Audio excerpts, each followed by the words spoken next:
What's up, everybody? What's up? It's been a while. It's been a while. What's up, everybody? Come on. Hope you join in with me today. Give y'all a few minutes just, to see if people go come in. So I give it a few minutes. Adjust the camera some more.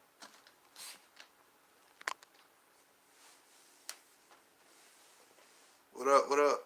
What up? Who's that? I'm wavy too. Okay, what's up? What's up? Everybody all right? It's been a while. Been a while. I ain't been making videos in a while. What's going on, man? I know everybody just saw the Piston game earlier. The Piston game, man. Luke Kennard. Luke Kennard, man.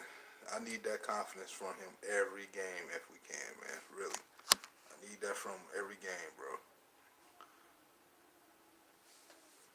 I need that from every single game. I know we got free agency around the corner. Uh, I've been kind of aware of everything. I'm not sure how long I'm gonna be back, but I'm trying to get this right. There we go. I don't know how long I'm gonna be back, y'all. But for now, because I know free agency for the Lions as well. That's around the corner. And I know everybody's talking about the draft. I've been hearing a lot about tight ends going in the first round. I don't know why would we take a tight end in the first round. I don't want no tight end in the first round. All the players, all the positions you can draft in the first round. Why a tight end? Like when it was Ebron, you lost your mind. Now all of a sudden y'all want us to get a tight end with the eighth pick. Just doesn't make any sense. But first, let's talk about the Pistons real quick. Pistons went ahead and took care of business tonight against the Cleveland Cavaliers on the road. We got another game at home tomorrow against Dwayne Casey's old team in the Toronto Raptors. We already beat them once. Thing is, I'm not gonna lie. Earlier today, I thought that I was kind of just aware that the Pistons need to be a little bit careful with tonight's game against the Cavaliers. I felt it had that trap kind of feel to it because they're not really going nowhere, of course, this year. So I was a little concerned, but I didn't realize they had all these starters missing out. And then we came out there and did what we did, put them away. When I saw the score, it was like 70 something to 30, and like end of the second, I was mind blown. And so to see Luke Kennard, everybody got them some, and I'm glad that they took the starters out early enough because we have a more serious game to me in the Raptors tomorrow, and I don't want our starters burnt out completely. And that to me would be crazy. Leave your starters in all game trying to prove something when you already dominate. Trust the younger talent, trust the other guys to close the game out, save your marquee guys for the bigger games. For the bigger divisional. So you want to try to stack some wins together. We took an unfortunate loss to the Spurs actually the other night, and because the bench has struggled scoring points early in that game, really the whole game to me, and you don't want them to be tired out where the starters can't give you nothing. Then let's say the bench is unprepared too, so you kind of want to give your starters rest. So I'm kind of glad they thought to do that. Like I said, everybody had them some. I know a lot of people too feel like Luke Kennard should start over Wilson. I feel y'all too. I understand why, but there's one reason why I wouldn't, and I would like to say this, and I hope people don't get upset. But it's one reason why I would, not because the way the starting lineup goes. You got Reggie Jackson, Blake Griffin, and Andre. These guys are required to share that ball a lot. These are your big marquee guys. So anybody you put in between forward and shooting guard, you got Bruce out there a lot of times starting for defensive reasons. His offense hasn't really shown yet. He has a lot of potential, I expect, within another year for him to progress. But he's there for defensive purposes. So you need somebody, to me, that could bring you a 13-point game as a starter, and then that way Luke Kennard can control the ball more off the bench, and give us these big scoring games like he has been over the last few games. You know what I'm saying? So that way our bench gets more production. You don't want to put all our force on one side of the ball. And then remember, I always talk about balance, and I think that's a good reason why Luke Kennard should stay on the bench. It was the same felt about Stanley. He wasn't a starter, but he could prevail off the bench when he had the right pieces around him. And he kind of did that before Ish got hurt, remember, and then he just fell off, which is the reason why they ended up probably trading him. Which I know it's late, but I had my feelings when I heard that happen when they traded Stanley. By the way, y'all, for Thon. In my mind, it was an eye for eye. We really won that trade to me because like what we've been saying, we need another big man to come off the bench. And Thon hasn't been perfect, but he has shown a lot of toughness and heart. I'm still hyped off that block he made after that busted lip. He went Ben Wallace on his ass, and then to try to block it again, really somewhat did. I said, I liked the kid. I can tell he can be an intense guy. I can't wait to see him in the playoffs again if we do make it. Well, when we do make it, personally, I feel like it's only a matter of when. And then turn if, but I don't like to count my chickens before they hatch. So for the services of the negative people out there, I'm gonna say if. But other than that, man, yeah, I was kind of agree with the trade. I wish they had played Toslav Mikhailiuk. I wish they had played him more. I really wish. That's his A frame, the way he can shoot the ball. He looks natural with it. He can do a lot more. Give this guy some minutes, man. Let him go out there and play. I really want to see more Sive, man. I want to see more Kyrie.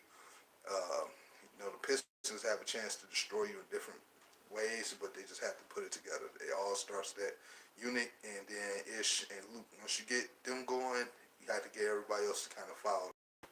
But I'm just glad they won tonight, man. This has been a good Saturday for me. Like I said, I'm happy to kind of be back right now. I don't know how long I'm going to be back. I've been kind of on hiatus. A lot of stuff going on, man. Something I really shouldn't come out and say. I didn't really, but over a couple weeks ago, my mother had a heart attack, and it's that kind of weighed on me, and I've been kind of shook ever since that happened. So she's okay now, but it's just that I really been busy trying to help attend to her, trying to keep things together. So I've been just on hiatus. That's why I still kind of expect to be gone for a minute, until I get everything going with my life and my family, everything straightened out. So if you can, man, just send me a prayer, man. Shout out to all y'all that's in the live stream right now. I really appreciate for y'all attending this. And I'm about to get to the elephant in the room. I know y'all want to hear some Lions talk too. As you know, as I found out today that we inked Romeo Okwara for another 2 years. I kind of saw him. Hey, what's up, C-Rad, bro? Hey, congratulations and shout out to C-Rad TV. I've been meaning to make the YouTube video, but I've been gone. Shout out to you for reaching 100 subs, man. Appreciate the good work you do on those WWE videos.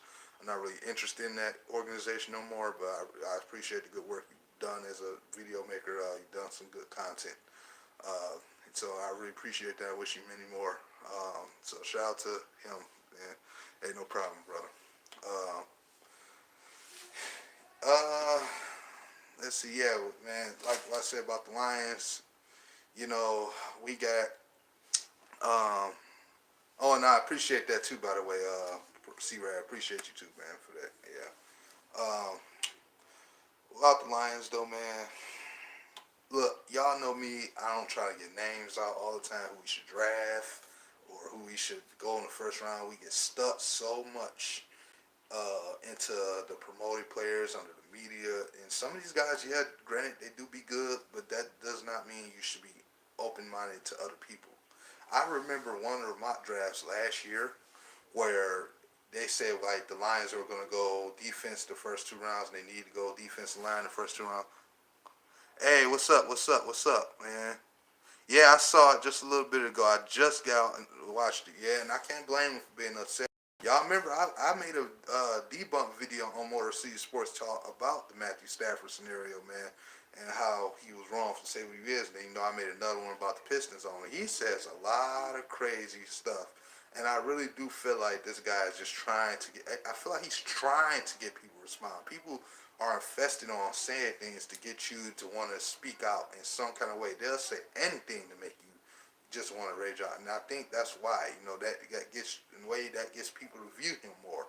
He gonna say something crazy. It's stupid. A lot of people view, because you do actually got a lot of angry fans out there that agree with him, man.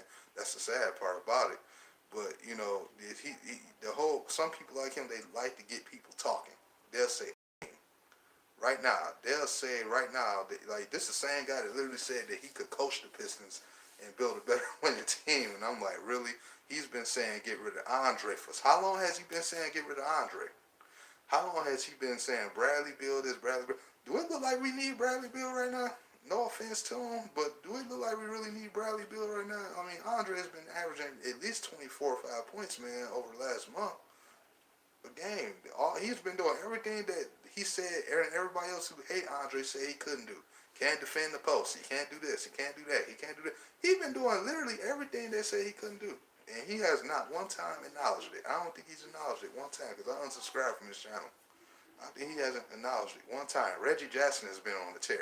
I ain't hear nobody tearing Reggie Jackson down. This is the one guy everybody wanted traded. Everybody wanted him gone. And it's gonna be the same thing with the Lions if they come out balling this year. He ain't nobody he want gone. He ain't gonna want him gone. I guarantee you.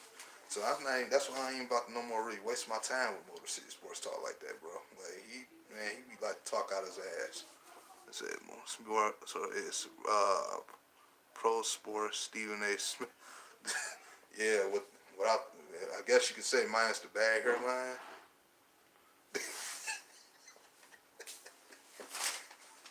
And the screaming. Shoot, man. Oh my God, what I was saying about the Lions though. It's like this. It's like this. It's like this. I think the way they go through free agency, the way we're going to do free agency, I don't think we're personally going to be going over a certain mark of money on a player we're going to sign. I think it's going to be the deals we're going to give out now to find the guys who we need to find. Bob Quinn and Matt Patricia are going to sign people to like the Devin Kennard style to about maybe a little bit more than what Diz is making. So in the margin between like 17 million for 3 years to 25 million range. I don't think we gonna be giving no $50 million contracts out to anybody or more unless we really, really feel like worth it. I think that's over with. So I'm narrowing down a guys who I think like one corner that we might try to go after, and I've said this before, I felt like we could go after Ronald Darby. It's a possibility that we could go after him. I'm not going to say that it's other D-backs, but it's somebody around that level, somebody who can be a man coverage guy with the 4.3 speed that can run down and probably be used on man-to-man, because one way or another, he'll at least be a starter that we needed across from Darius Slay for a long time.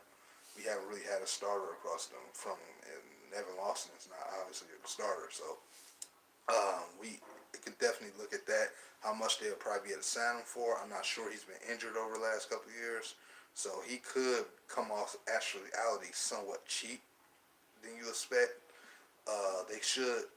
If they can get him, they'll probably get him for like $15 million or less for a couple of years, between like 2 years for $12 million or something like that. And fine, maybe they'll get another linebacker. I don't see any major splash players. Like I'm done. Like for example, I'm done with the Trey Flowers thing because it's like think about it like this.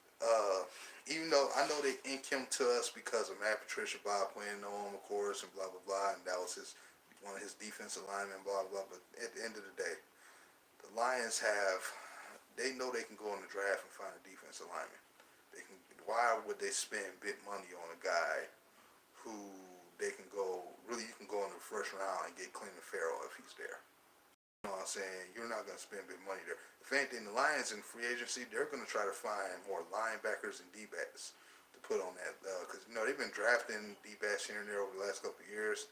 So they're probably going to try to get another veteran that can actually ball for a chance. You know what I'm saying? For a chance. Because, they signed some trash D-backs over the last few years, man. You talking about John Bottamosi and, DJ Haydens and all them guys. They signed some trash. I can expect them to go after some starters to help out those young guys on that 7 back, like from the linebacker, quarterback to the D-back. I believe they'll go into the draft and settle the defensive line there. You know what I'm saying? I think that's how they'll do it. Not saying they won't put a piece there from free agency, but I think they're going to spend their first 2 picks between that defensive line.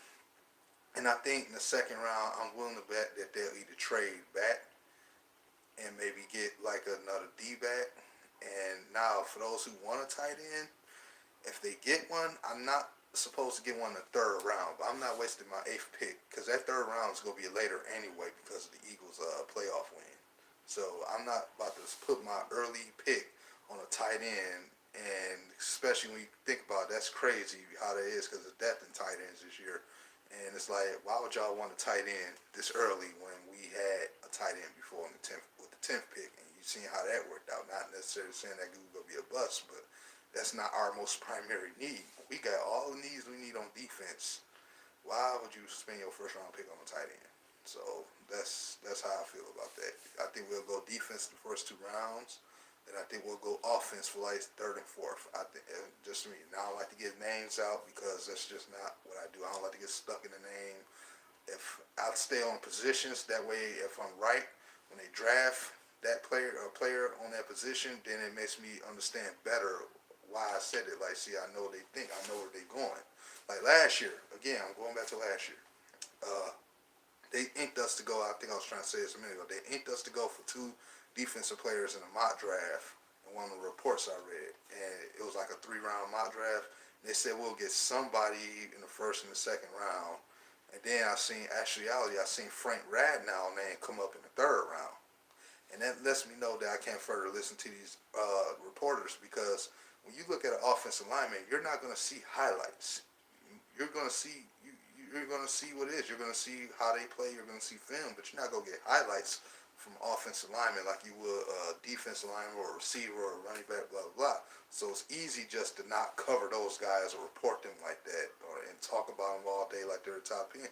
But that does not mean that you can't get one in the high round. Landon Collins.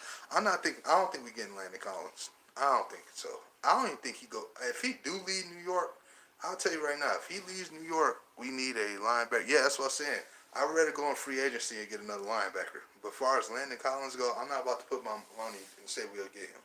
For some reason, I'm going after Landon Collins. I feel like he might go to one of the money teams. Like, expect Landon Collins to go to, like, the Oakland Raiders or the San Francisco 49ers. I don't think we going for that. I don't think we don't get me wrong, we could, you never know.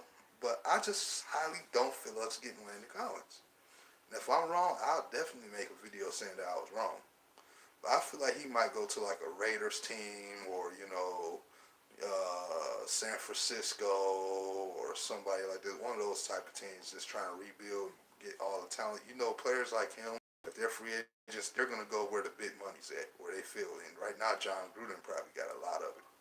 A lot of draft pick value, so he'll probably get he'll probably get a player like him. I think the Lions had their own strategic plan they plan to go for.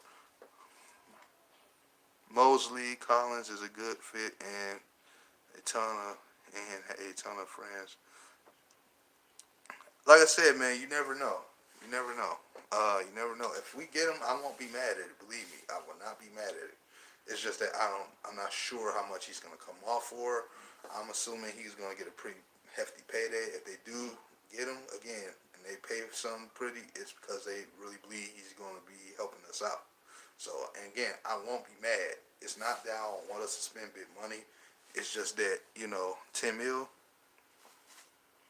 Yeah, for Landon Collins, yeah, I'll spend 10 million. I'll spend 10 million maybe for Landon Collins, Again, that varies though. If it's for one season, I don't know. Because to me, the secondary, the strength always came from the safety spot. You had Slay kind of doing his thing, but a lot of times our strength for our secondary to me always came from the safety spot. So I'm not sure. If anything, if he was play corner, if he was a direct like a cornerback, then yeah, I'd be willing to pay some money for him. But I don't know. I'm gonna leave that in the air. A couple players like him, I'm leaving the air. But one thing is, I'm off the bandwagon of Trey Flowers. Over the last month, I had to think about this. I'm not sold anymore really on Trey Flowers. There's other defensive linemen between free agency and the draft we can get, and I feel like they won't be going there. The fact they even re-signed a guy they brought off the waiver wire last year. They gave him a 2-year deal. It wasn't like they gave him a tender contract. They gave him a 2-year deal for a reason. So they expect to have him in the rotation. I just don't see us going for, Trey Flowers or anything like that. Like I said, I'm glad you thought Landon Collins because at least shows that we were thinking on the same level because, like I said, they do need to put a little more effort in building that secondary up and definitely getting that linebacking core. So I hear some decent amount of linebackers this year. And I know some D-backs coming off the books this year as well. So we need to see if we can accumulate some of that. Um, you know, so I would like to see the Lions make, and I'm not against these under the depth chart guys, like Devin Kennard. He was an under the depth chart type of player, needed a new system to play for, needed new home. So what better way to come to a scheme that fed him, where Matt Patricia knows how to use them. I mean, if you can give me some more guys like that, that could actually help. But we definitely need some playmakers, especially up front, man. We gotta help Snacks and Ashawn out. Uh, Ziggy Ansah, uh, I mean, don't get me wrong. Of course, like I always say about Ziggy, when he's healthy, he's the best defensive lineman ever. But when he's not healthy, you just want to bestly whoop his ass. So, yeah, that's how I am with Ziggy right now. Uh, right now, they will cost too much money. Somebody's gonna overpay him. I want to draft D-line. Yeah, I know, C-Rad, me and you got on the same page on that one. Have a bunch of young guys coming off the defensive line. That would be nice. That would be. Uh, that would be nice. I wouldn't be surprised though if the Lions do something way out what people expecting. And another offensive lineman, I would not be surprised by that. I would not be surprised. Honestly, I would not. Because think about it, they may not want to keep Lane no matter what pay cut he's willing to take. And the injuries he's gotten over the last couple of years, I wouldn't be mad if they still just let him go. So, if they draft a guard, I know people gonna be pissed as hell about it. Like, they draft another guard, are you serious? But at the same time, can you honestly be mad? Think about your offensive coordinator for a second, though. You got Derek Bevel. When that Seattle offense was with beast mode, they had a top offensive line that year. A couple of years, man, to run the ball the way they did. If you tell me we go get that level of run ability between Kerryon and somebody else, goddamn right, I don't mind going for a guard in the first round. That would make a little bit more youth on there too, get some old guys off of it. Hell yeah. So y'all know between that first round pick, I'll never mind as long as if you're talking between the defensive line or the offensive line, I don't mind. I don't mind it. Just surprise me. Some people speculate we might trade back in the first round. It's possible. It's very possible that could happen. You got them early top 10 picks like that. You got a lot of leverage, so you can use that pick, trade it back, and gain other picks or something like that, or you can keep your pick and try to see the best player there, and that you can get that you feel fits what you need, So and that's just more reasons why I don't give names when it comes to draft. Hey, if I feel like you're going offensive line and defensive line in the first two rounds, and I'm right, just surprise me on who. I like to be surprised on who. Don't go past your draft need and get a tight end and let him be the most droppingest guy ever. Just 5 years later, go on to a new team and get a Pro Bowl, and then want to jump up and brag about it, and still have butthurt about it, and then about being released by his old team. I mean, come on, man. Anyway, I'm so glad. Y'all just don't understand how glad I am to have Jim Bob Cooter, who's now a running back coach, out of here. Y'all just don't get it. This guy, he nearly single-handedly ruined our entire team. When you think about it. Think about it. Single-handedly, this guy ruined our season. You know what I'm saying? If any other coordinator that was better than him probably could have did wonders with us, with the level of talent we had, even despite the level of talent we had, just by simply doing what was working. Simply. Just imagine that for a second. The defense made improvements later in the year, but the offense really downgraded further and further. Think about it. How does that happen? Your offensive coordinator. So them guys on the offensive line, I don't give them 100% pass, but I gotta give them a slightly much bigger pass than most teams would be willing to give them, because like you got anybody there making players look horrible, you can't really blame the players too much, man. Sometimes you gotta take a look at that coach now. Derek Bevel, like I told y'all before, wasn't a sexy signing, but it was a signing that let me know that. Uh, yeah, I know. I just said that he's a running back coach for the Jets. Ain't that a duck?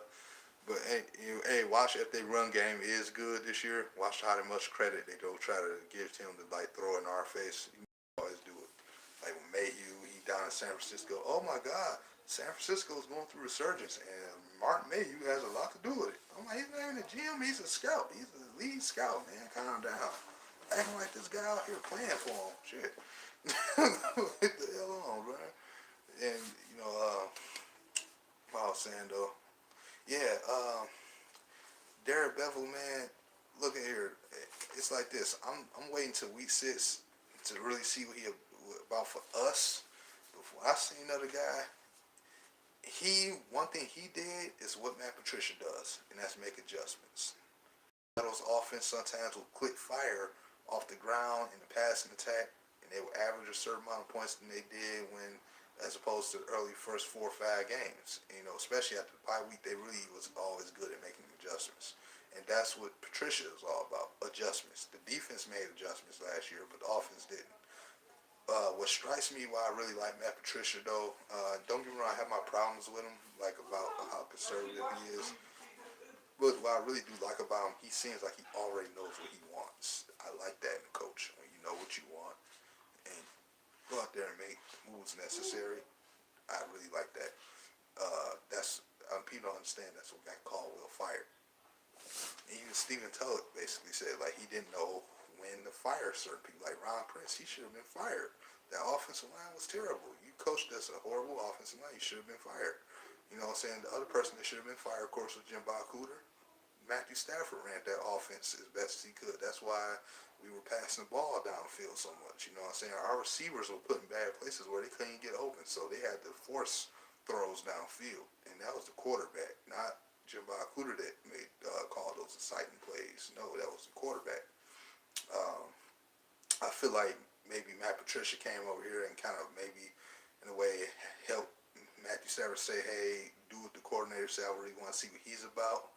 And I guess that's understandably why he didn't fire him like mid-season or late in the season, because it's like, well, let me just give him a chance to coach without no pressure. This is the big guy that everybody wants gone. Everybody's saying that needs to be the main one to get rid of in the coaching staff. So I guess that's the way he was thinking. Like, okay, let him coach without no pressure. And that makes sense. That's why he probably came out and said in that week, yo, Jim Bob Cooter's doing a fantastic job and all that shit. That was really a setup. He told him that to take pressure off of him. You know what I'm saying? To make sure the pressure was on them, make sure they really behind them. You know how they go do it. So that's why he let us suffer through that whole season. To make sure he was fair as possible to Jim Bob Cooter, so they wouldn't be accused of no bull crap later on. So you know how it is with us in the Lions, man. You know how it go. Caldwell made too many rookie mistakes in his years with us. You know, a guy who coached in 2 Super Bowls at some point. You know, couldn't get outside of the rookie mindset. That's bad. That's kind of what got him fired. You know what I'm saying? At the end of the day, I'm not mad about it. You know, if you a veteran, you should know better. You know, a rookie shouldn't come in and outdo you. We see it in when actually the players play. When you see the young players outballing the damn veterans, and then they made one mistake, they get punished. You know, it's the same thing to me in coaching. When you a coach that's coaching 2 Super Bowls and you've been around for a long time, you should know better. A rookie like Matt Patricia shouldn't come in and show more mechanics as a head coach than you. There's no way. No way. I don't care how good he is or not. He should not show more mechanics. That's why I had to let people in my personal life understand, like, y'all can't get mad that they got rid of Caldwell, man. You gotta think about it. It's not always about wins and losses. Not always about that. Sometimes it's philosophy in order. You know? You have to be mindful of that. Man, I had so much to talk about because I've been gone so long. Oh man. Let's see. Y'all boy, I'm gonna tell y'all right now, it's about to be real fun having Quandre Diggs here for the next few years. It's gonna be real fun. That guy is very intense. Dude is a dog. Okay, right now, he's our second best player on defense. I felt that he shouldn't have been a Pro Bowl alternate. I thought he should have been the head Pro Bowl. Like, he shouldn't have been alternate. He should just straight up been a Pro Bowler. I would have put Darius Slay as an alternate. Personally, if I had to give him a Pro Bowl, I really didn't want Slay going to the Pro Bowl this year. To me, nothing against him personally, but he let a lot of catches be made on him too many times, man. He kind of let that happen. Some of you can say probably was due to scheme play, but Darius Slay usually be on his guy. And when I see the ball coming his way, and I'm looking at this up close, I'm like, damn, I think he could have made a play on that.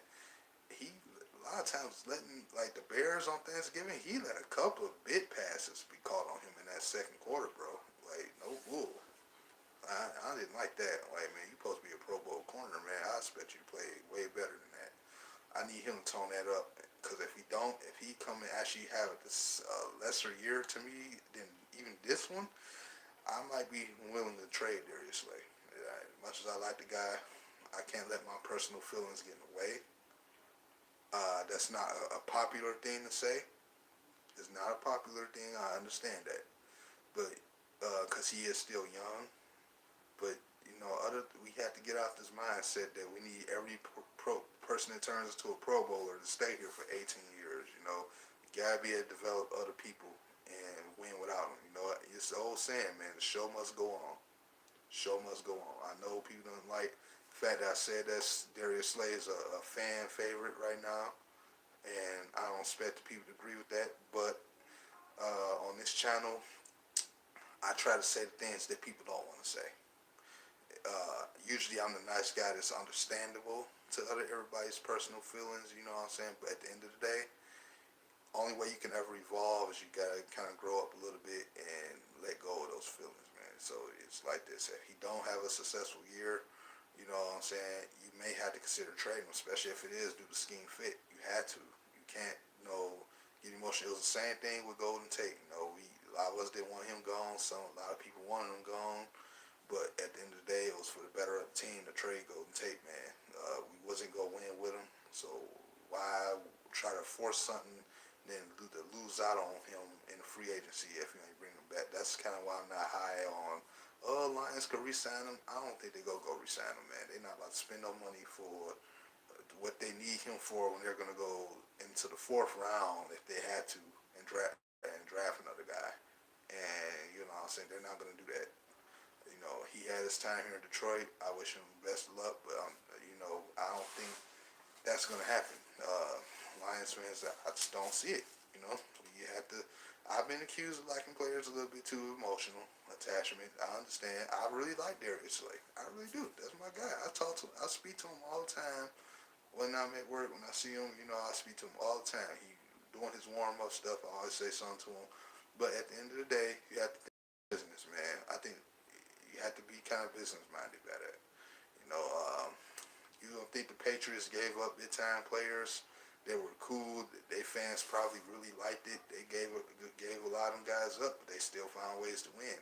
You know what I'm saying? So at the end of the day, I'm saying this. I ain't saying just cut him right now. I'm saying if he actually has a lesser season than what I expect for him to have, where even if he's healthy and he's just not all there, you may have to consider trading him, because he's going to eventually want even more money, and the Lions are probably not going to want to pay that. So you have to really get your mind set that he's probably not going to be here long, depending on scenario, man.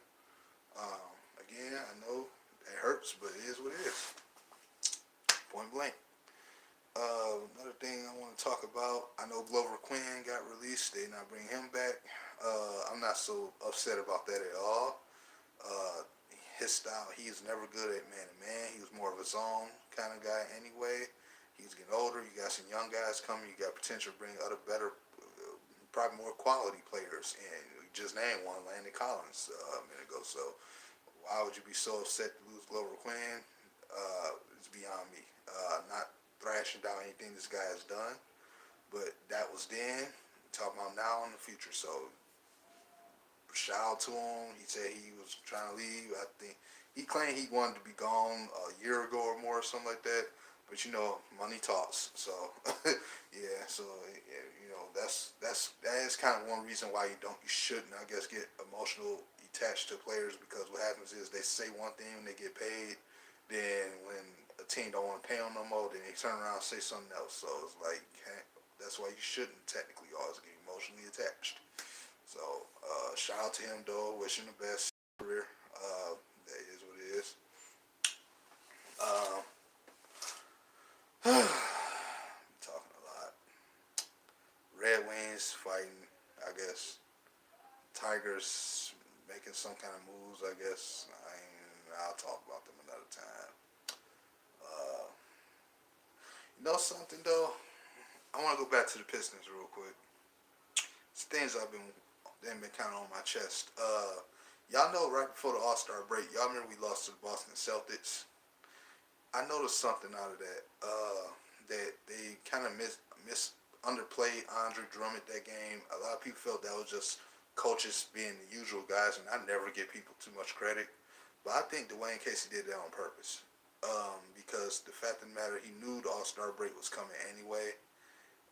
I think they were just. I think he used that game as an excuse to find rhythm. I mean, think about it. You got new guys that just came in. You about to head into the All Star break. You about to where you go try to find a way to use your new players and get the other team to get your team to make transitions. Why not use that game to kind of underuse one of your starters or two and kind of get the rest of the guys in and get their feet more wet? You know what I'm saying? So yeah, and that was a bad loss because they didn't have Kyrie and Rozier. But at the end of the day, the Celtics are one of the most depth guard teams in the league. At the wing position and the point guard, they got some of the best depth in the entire league, man. Most teams will kill for one of their backups, bro, to start for them. That's how depth they are. They can be inconsistent, but you know how it is. The Pistons, to me, lost that one on purpose, and I'll tell you why. So they come back off the break, right? Then they get with the Atlanta Hawks. That was a funny game because they had that when they not because we beat them, because the Magic beat them. See, we beat them in a way where Blake Griffin, got ejected. He had put up 20 points, so he did have an effect in the game. But it gave the Pistons one opportunity to do something that we haven't done, and it felt kind of foreign. Despite you can say Atlanta was a lowly team, whatever, with a hot rookie point guard or whatever. But the thing is that they actually won and closed out a game without a superstar. And that to me, that's big. Andre technically doesn't count as he's a 3-time All-Star. He doesn't technically count. He's been here forever since the beginning of his career, so it's a little bit different with him. Blake was our trade, kind of agent, kind of player. So it's like to see him leave, then they respond, still find a way to win the game. When normally, if Blake was there and the other team would have got hot at the right time, we'd have messed up. Even with Blake, we probably could have lost because the Pistons have done that before. But to see them actually put a win together despite him being ejected like that was a sign of growth to me. The sign that they were growing. I like that. I really was funded that they were able to do that. Don Maker that game with that game winner. Ballsy move by him. Ballsy move by Reggie Jackson to trust him. That pass, that was gutsy, man. Trey Young was on fire that game, though. I'm not even gonna lie to you. He was on fire that game. Hell, he just put up 49 points, I think, yesterday. So yeah, he's damn sure a scrappy ass player. But then the next night they come in, Blake Griffin and Dre kind of helped carry him over that. Well, mainly Blake Griffin and that bench. They kind of helped did their part ish with the 22-point game after that. You know what I'm saying? That's how you want your team to respond, man. You want people to step up, and I'm really feeling funded. I really feel like the Pistons can continue this, especially if we can win tomorrow. We got a good, strong chance to make that 6th seed. And our only test would be to make sure everybody who's trying to catch us from behind, we keep them off of us without losing sight what's in front of us. I think that's the only thing they have to do. They can find a way to win tomorrow, and maybe by the next game after that, I think the Pistons will really be in good motion. Again, statistically, we still ain't the most talented team compared to other teams. But schematically and the motivation by the certain players like the Reggie Jacksons, the Andre Drummond, these guys, you got to understand with those two players in particular, those guys are second half season players.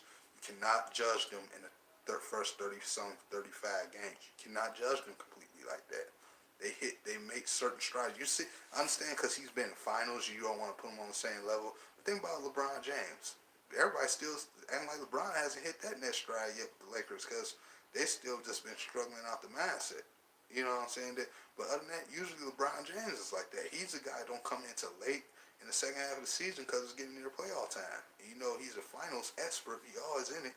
So you know you can expect him to kick it up at a certain point. You can't judge him off early because he has 10 points and 10 assists or something like that in 5. You can't judge him off that early in the year. You can't judge him like that because he's a different player. That's what our guys are somewhat kind of like. Dre, he's a guy, you know, at best, first half of the season, he's going to give you at least a 23-point game at best on a real good night.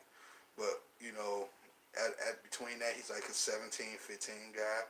2020 a few times definitely, but in the second half of the season, that's when you get Andre scoring 26 in the game, 25 the next one, 25, 25, 22, 19. You get that kind of Andre, and putting up 5 blocks and 4 steals type shit. That's when you get him. This guy is ranked in the top 10 percentiles on defense, bro. Blocks, steals, everything. And the main guy that I see people say he can't cover this, he can't cover that. What the hell you think he's been doing now over the last few games? Over the last month and a half or so. He's been doing everything people has been saying he couldn't do. And I just find it astonishing. Where are these guys at now? I don't see nobody. Only thing people do now is try to give Luke Kennard all the credit for why the Pistons are winning. He helps, that he is a big help to it, but he's not the whole reason why. A lot of it came from your starting unit. As soon as you start letting Reggie Jackson and Andre do their thing together, what happened? They started winning. You really honestly think that this is all orchestrated because of one player off the bench? No, he's a big help. Luke is a big help. Ish is a big help. They help carry the offense after they get off the court. Definitely, that is a dramatic help. But it all still started with that big three, specifically Reggie Jackson and Andre Drummond.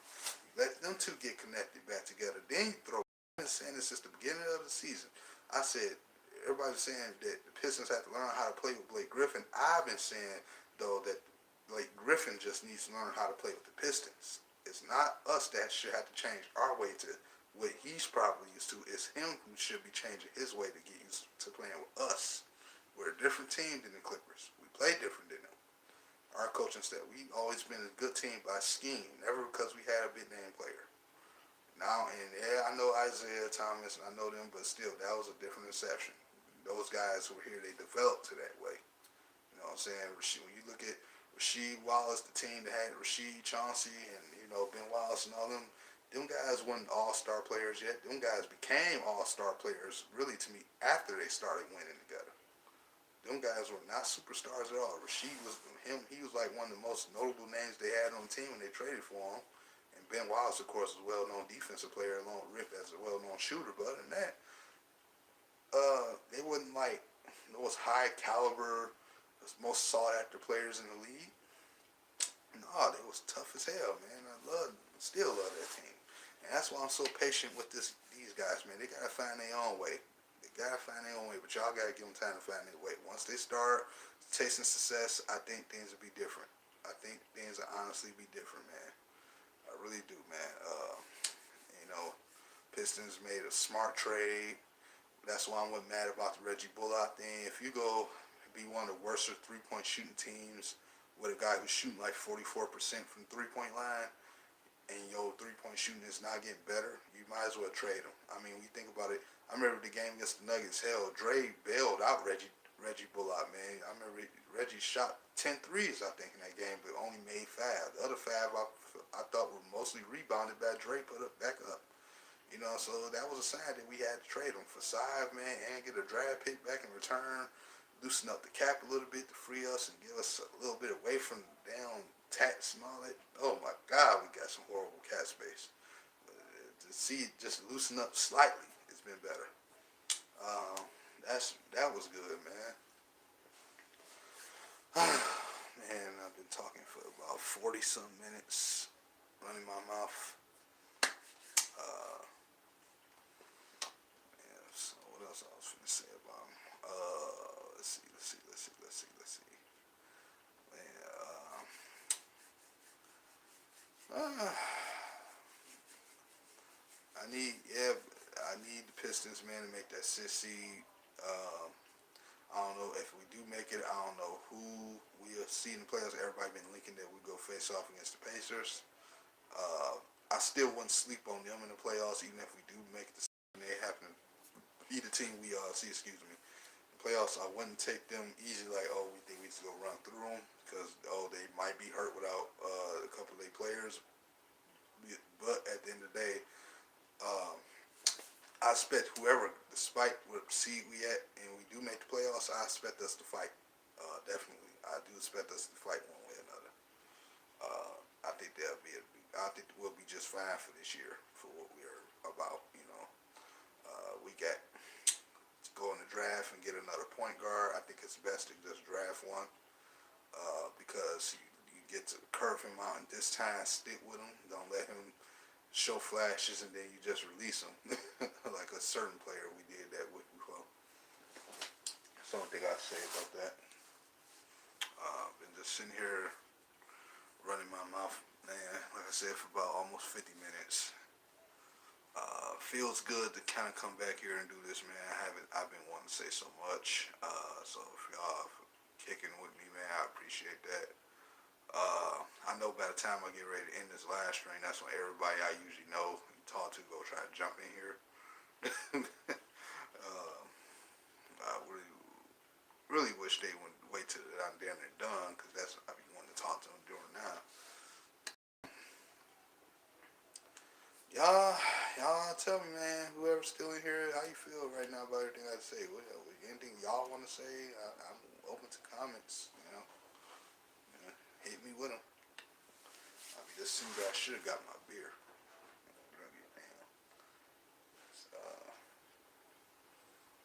Should have got my beer, man. Really, honestly, should have. It'd be perfect not to get a little bit tipsy.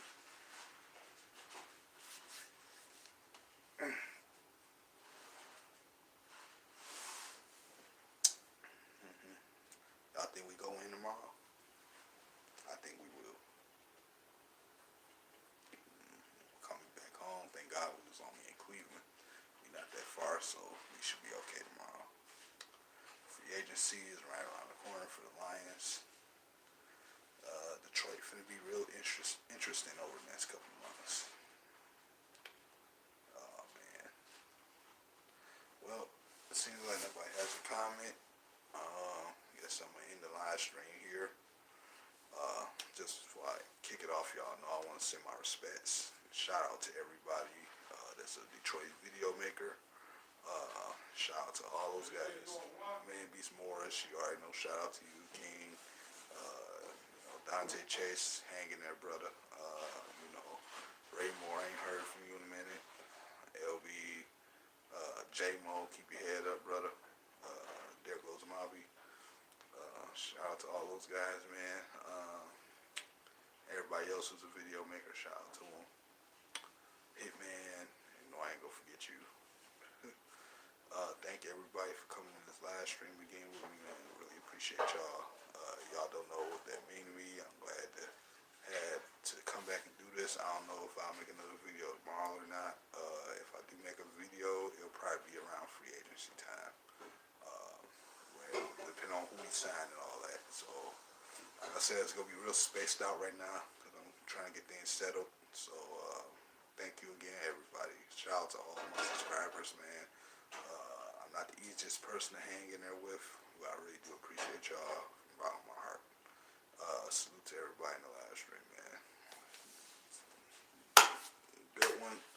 Y'all.